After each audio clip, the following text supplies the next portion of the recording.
Assalamualaikum warahmatullahi wabarakatuh. Apa kabarnya hari ini anak-anak? Alhamdulillah baik. Sebelum memulai pembelajaran hari ini, mari kita berdoa dahulu dipimpin oleh KM. Bismillahirrahmanirrahim. Raditu billahi rabba wa bil islami dina wa bi Muhammadin nabiyya wa rasula. Rabbi zidni ilma warzuqni fahma, amin. Selanjutnya, siapa yang tidak hadir hari ini? Hadir semua, alhamdulillah. Sebelum kita memasuki materi hari ini, ada yang ingat minggu kemarin kita membahas apa? Ya betul, kita membahas tentang bacaan surat Al-Alaq ya. Nah hari ini insya Allah kita akan membahas tentang ketika bumi berhenti berputar. Nah hari apakah ketika bumi berhenti berputar? Mengapa dinamakan hari akhir atau hari kiamat? Di mana terjadi hari akhir atau hari kiamat? Kapan hari akhir atau hari kiamat itu terjadi? Lalu bagaimana hari kiamat itu terjadi? Bagaimana juga sikap kita terhadap akan datangnya hari akhir atau hari kiamat? Sebelum Ibu menjawab pertanyaan-pertanyaan tadi, kita amati dulu gambar yang ada di papan tulis kalian. Lihat. Yang pertama ada gambar apa ini ya? Gunung meletus. Yang kedua ada gambar kebakaran hutan. Yang ketiga ada gambar tsunami. Yang keempat ada gambar apa? Ya, banjir, betul. Yang kelima ada gambar gempa bumi. Dan yang terakhir ada gambar kematian seseorang. Lalu apa yang dinamakan dengan hari akhir atau hari kiamat?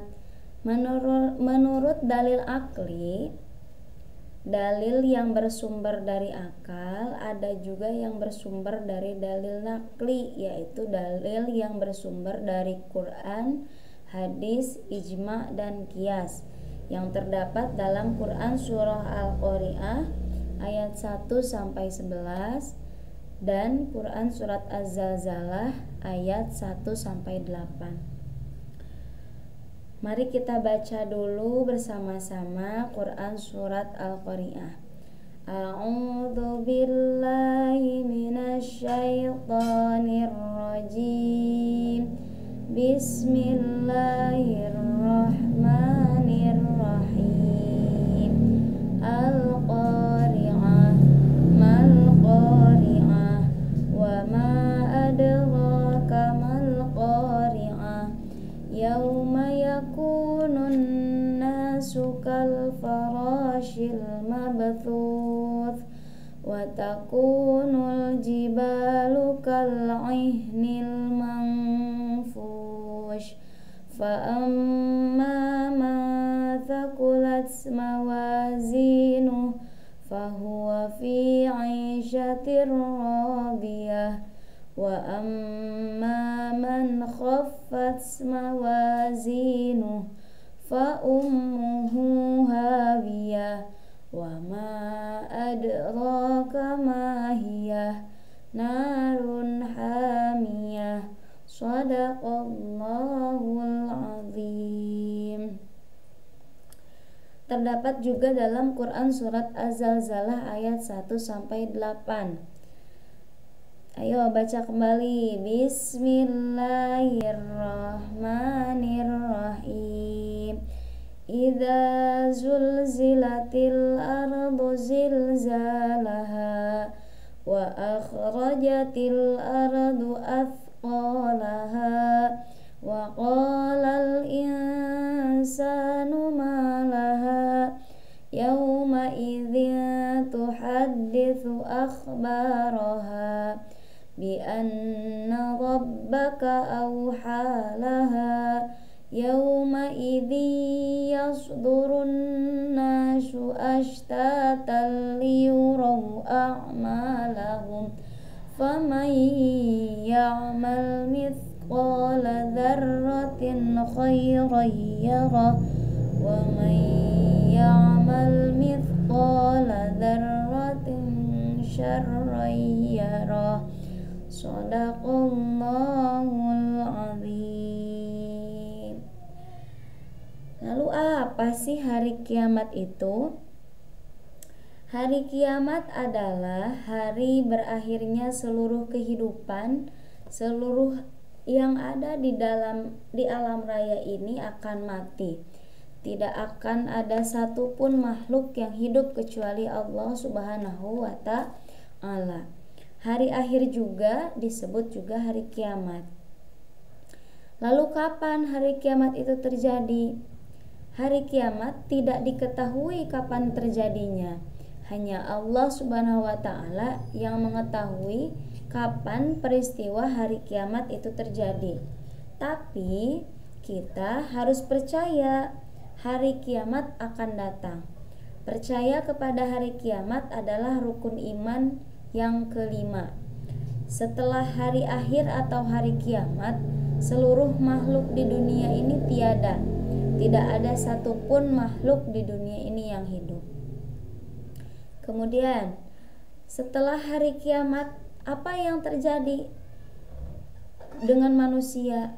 Manusia akan dibangkitkan kembali untuk kemudian dikumpulkan di padang mahsyar. Di padang mahsyar seluruh manusia akan dimintai pertanggungjawaban atas amal perbuatan yang dilakukannya ketika hidup di dunia. Sudah terjawabkah mengapa, apa, di mana, kapan, siapa, bagaimana? Nah, sikap kebiasaanku insya Allah selalu meyakini akan datangnya hari kiamat nanti. Nah, macam-macam hari akhir atau hari kiamat. Ada dua macam yang akan kita pelajari tentang macam-macam hari akhir atau hari kiamat. Yang pertama adalah kiamat sugro atau kiamat kecil. Yang kedua ada kiamat kubro atau kiamat besar. Mari kita bahas satu persatu. Yang pertama adalah kiamat sugro atau kiamat kecil. Kiamat sugro adalah berakhirnya sebagian kehidupan makhluk yang bernyawa. Kiamat sugro atau kiamat kecil juga bisa diartikan hancurnya alam di sekitar kita seperti gunung meletus, gempa bumi, tsunami, atau banjir bandang. Kiamat kecil dapat terjadi di mana saja di atas bumi ini. Kiamat kecil dapat menimpa siapapun dan dimanapun. Contohnya seperti kematian seseorang. Yang kedua yaitu kiamat kubro atau kiamat besar. Kiamat kubro adalah hancurnya seluruh alam semesta. Tidak ada kehidupan setelah peristiwa tersebut, seperti hancurnya matahari dan bumi serta planet-planet lainnya sudah tidak berjalan di porosnya, sehingga saling bertabrakan. Bumi berguncang sangat keras dan tidak ada satu makhluk di bumi ini bisa selamat. Hanya Allah Subhanahu wa ta'ala yang tetap hidup dan kekal selamanya. Kemudian ada tanda-tanda hari kiamat yang harus kita waspadai. Yang pertama, banyaknya perbuatan bohong. Yang kedua, minuman keras menjadi minuman sehari-hari. Yang ketiga, salam hanya diucapkan sebagai tanda kenal saja.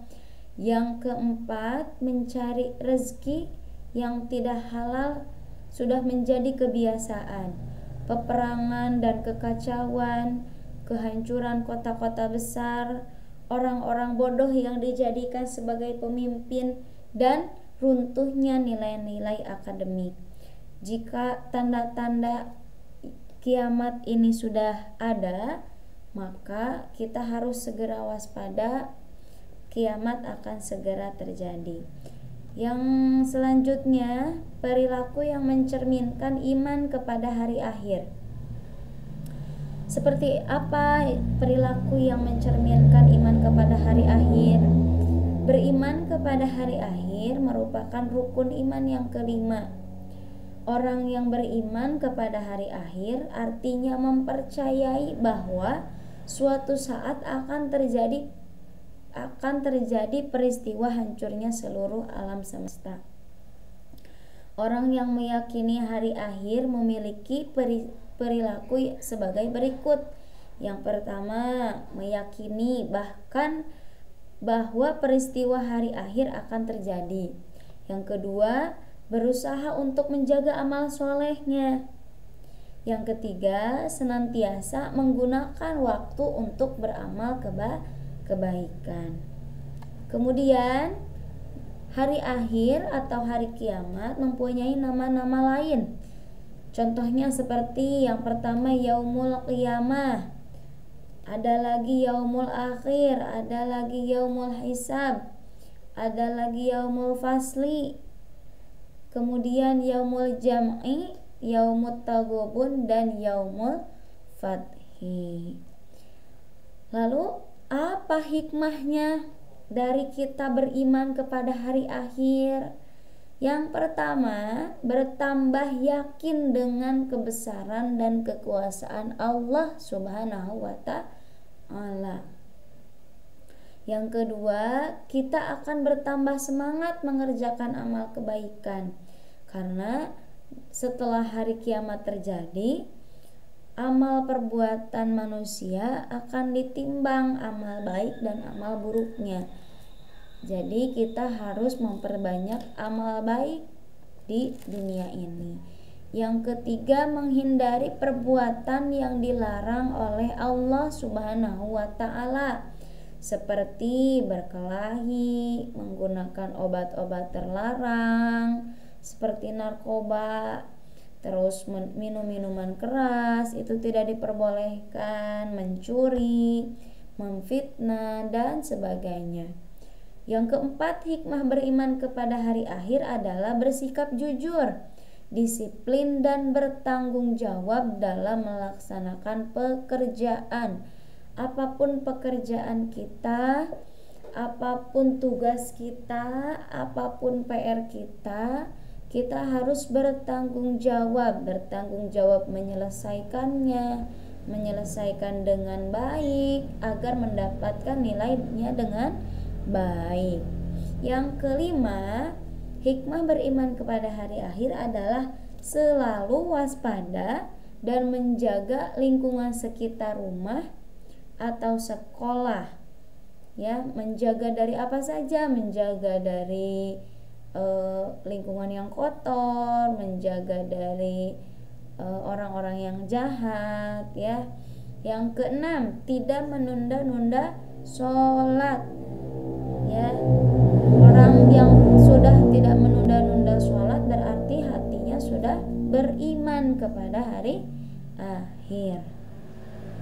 Selanjutnya, sekian. Sebelum Ibu menutup materi hari ini, ada pertanyaan? Kalau tidak ada, LKPD-nya Ibu akan bagikan, kita kerjakan hari ini. Mungkin hanya itu yang dapat Ibu sampaikan. Kurang lebihnya Ibu minta maaf. Kemudian LKPD-nya jika sudah selesai bisa dikumpulkan. Wassalamualaikum warahmatullahi wabarakatuh.